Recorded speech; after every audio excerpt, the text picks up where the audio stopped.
there was some technical difficulties there at the end of the last segment, but we are back and just perfect timing because we left off right at the blood and guts. It's a different I know. I know. yeah. Yeah, we're live. We're live. We're live. There's no stress. So, ladies and gentlemen, blood and guts. It's here. And then we lost Alex again. What the hell's going on? We are cursed tonight. Is Dan Housen here? Is Claudio Housen cursing us from a distance? What's going on? I'm back. All right, Alex is back. We're on YouTube. Everything looks good. Blood and guts. As I was trying to say before, Jim Ross is here. William Regal is here. Let's one thing that saddens me right out the gates. I think we should keep William Regal in the back. That's what I was going to say. Let's keep him in the back. All right. Now, what about the? It's enough. What about It's the enough with wardrobe? What about the wardrobe of the JAS? That's Clockwork Orange right there, if I'm not mistaken. That's what it was. Well, that's where that's. You know what? Eight to the Tracks was telling me, he's like, did it have to do something with Clockwork Orange? So I'm asking you, Chris Jericho, did the attire that you guys came out with tonight at AEW Blood and Guts have something to do with Clockwork Orange? Because it's almost the same. Well, They come out. The guy comes out with a bat, if I'm not mistaken, in the movie, or a cane or something, or. I was gonna say like Jericho's Painmaker gimmick is like inspired by Clockwork Orange, so maybe it was. So there you go. That has to be. It has to be. So good eye. Eight to the Tracks. Maybe Jericho will tell But us. that's good. That though, at least it distinguishes me. I wrote that on Twitter. You come out. You're a group. Come out as a group. You know, Blackpool Combat Club together. come out all individually.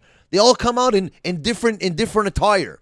Jericho Appreciation Society come out in the same attire. They come out as a group. They come out together. And that's a fucking faction. When they should have fucking won tonight. But I understand why Blackpool Combat Club won tonight. But we'll get to that at the end of the show. What stood out to any of you guys? Is Ty Conte hurt? I don't know actually. If she's I don't not, think I if she's think- not, she should stay as stop wrestling, stay like that, because I think she's more of she's more valuable as that heel manager than she's a wrestler. I think she gets more heat that way. She didn't do much, but what she did was okay. You know what I mean? Not too much, because usually she takes the spotlight, right? And I kind of know she was wearing maybe black mutandis there or something tonight. There we got to see, but I don't know. But to see a little brouhaha she had with Ruby Riot, Bruno's favorite women's wrestler, was pretty cool. It was nice to see him. I have to go back and watch it. I didn't see most of it. I saw maybe the last 10, 15 minutes of it.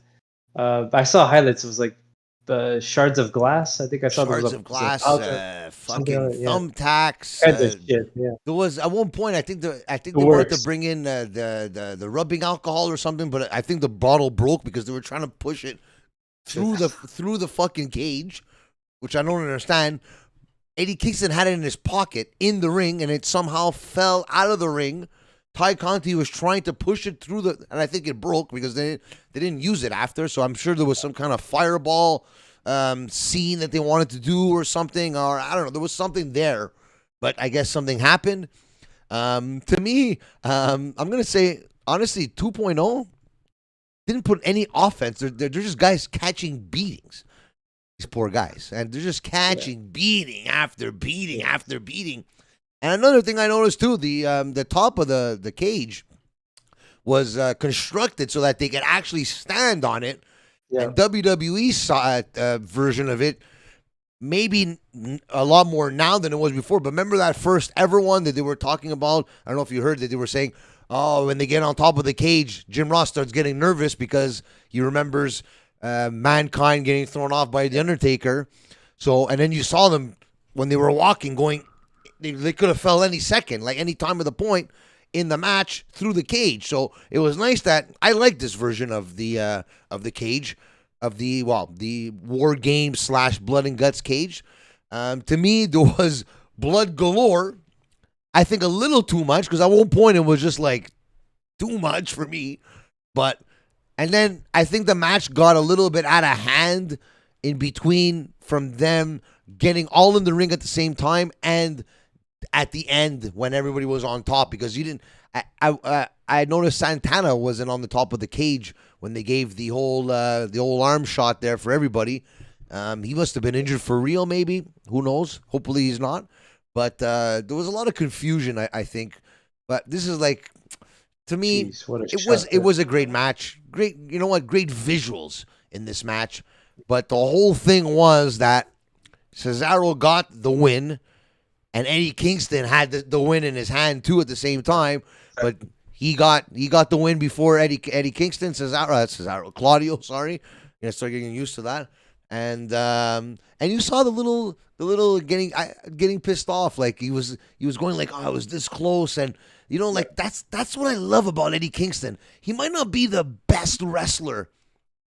He is a good wrestler, but not the best.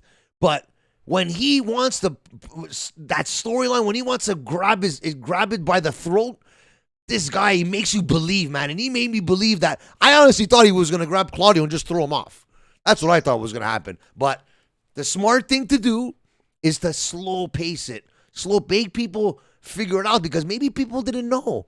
Maybe because as much times that they said that Claudio and Eddie Kingston have had rivalries on the indies, especially in Chikara, where I started watching Chikara just last year because superstar Shane Hawk was in Chikara, and he fought Claudio too as well. So I was watching those matches, and I'm like, wow, like this is a fucking full pin rivalry. I go, imagine they could fucking relive this rivalry again. But that's when Cesaro, aka Claudio, was still in WWE. So now they have a chance to rekindle this. And when these guys do fight, Jesus Christ, I'm going to be watching that match. I'll tell you that. Yeah, for sure. It's going to be a hell of a match. Yeah.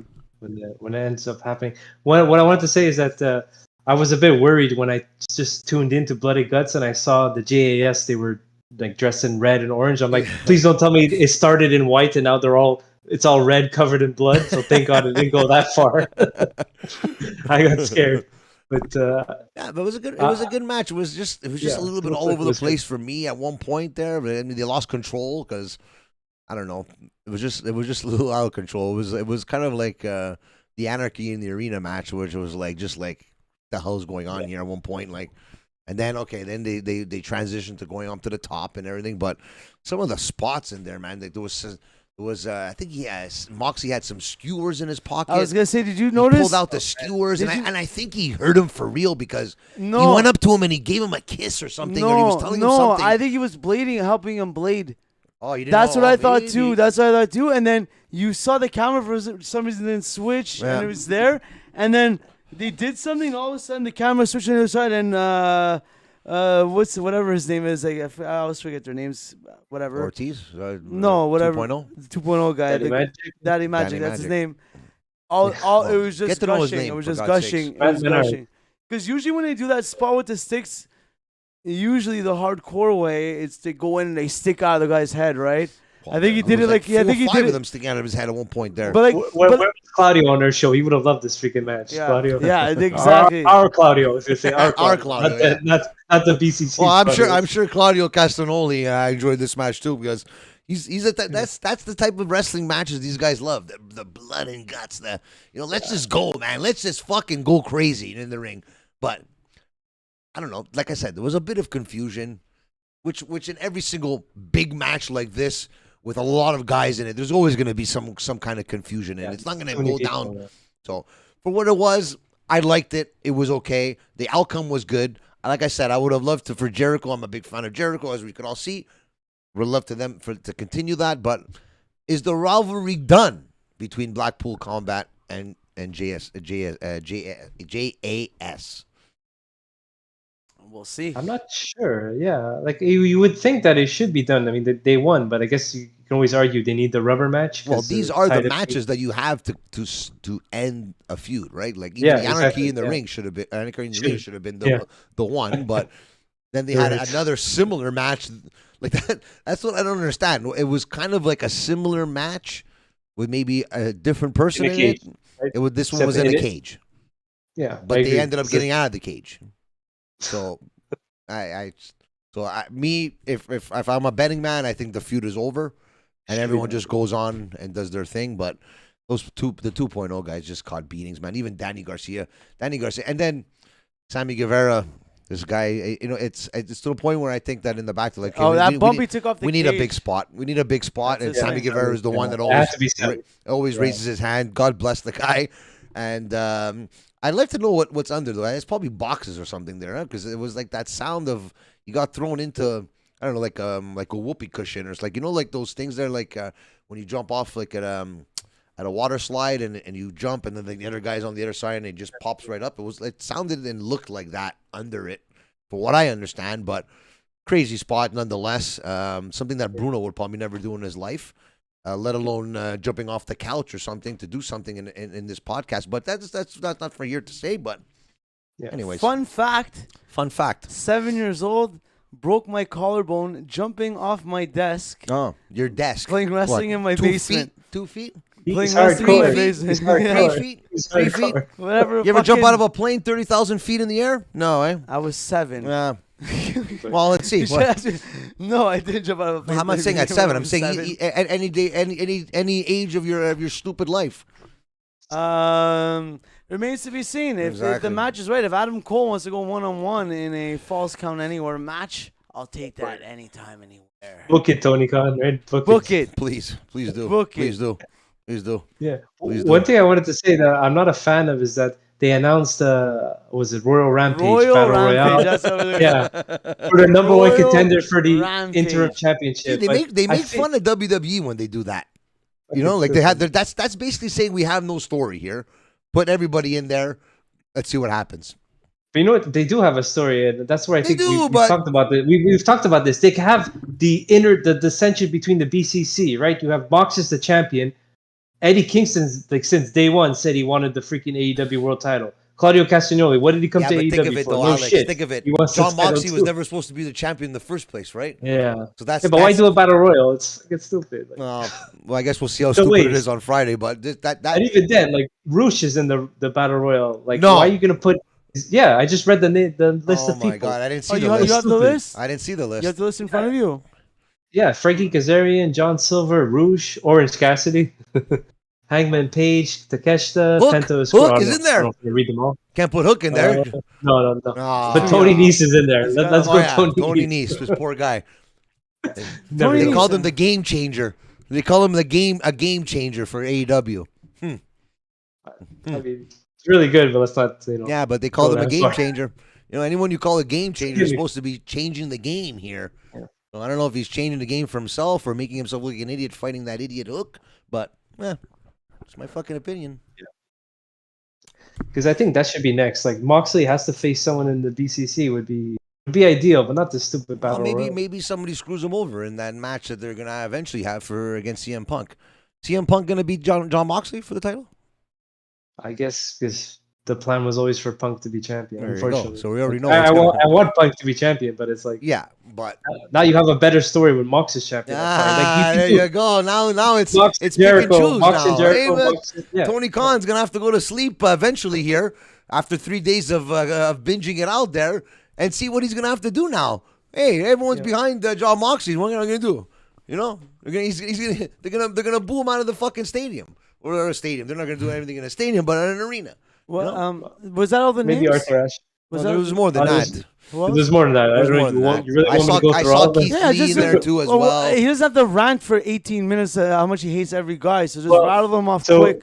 So where I left off, it was Hangman Page, Takeshita, Hate him. Penta Oscuro, Powerhouse Hobbs, I like him. Ricky Starks, I Keith like him. Lee, I don't Swerve like them. Strickland, I don't like them. Darby Allin, Nah. Dustin Rhodes, Okay. okay, Butcher and the Blade, Nah. Max Caster, the wild card. Everybody's Remember gonna- Tony Nese, Oh my god, yeah, the game changer. Okay, yeah. Yeah. Matt Hardy. Why? I thought he was injured. I mean, Matt Hardy, stop wrestling, bro. Stop wrestling, man. It's over. It's over for you, man. Fuck, man. They give it to get fucking build a star. Fucking do something, man. It's always about you, Matt Hardy. And Speaking look of what happened. over, Fuck. You idiot. Dante Martin and Brody King as our last two in the match. let's see what What happens. a joke. Well, What a ladies and joke. gentlemen, but Well, now hopefully Ricky Starks wins. Hopefully this guy isn't it.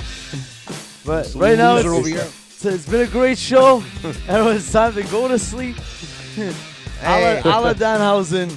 Alex the Elite, we'd like to thank you for joining us as usual every single Wednesday here on Jofo in the Ring. Select a Brew, not so much. My name is Frank Jofo, and tune in every single Wednesday for the AEW Dynamite and a new episode coming this week for Jofo in the Ring. And remember, wrestling is life. Screw you, Bruno.